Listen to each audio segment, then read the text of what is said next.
रहे हैं English period के रेनेसां के 10 मोस्ट इंपॉर्टेंट एमसीक्यू क्वेश्चंस। उसमें सबसे पहले अपन क्वेश्चन देखते हैं। उसमें सबसे पहला क्वेश्चन है which is the oldest period in English literature. तो उसमें सबसे पहला और सबसे पुराना ओल्डेस्ट पीरियड है वो है Anglo Saxon period. Which of the following is the first long poem. Long poem आप जानते हैं कि बी वुल्फ है। Choose the right answer. Chaucer is the representative poet. ये 14th सेंचुरी का दोस्तों।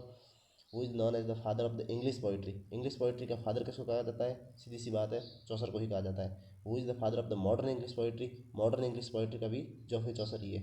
The Canterbury Tales Geoffrey Chaucer के द्वारा लिखी गई है।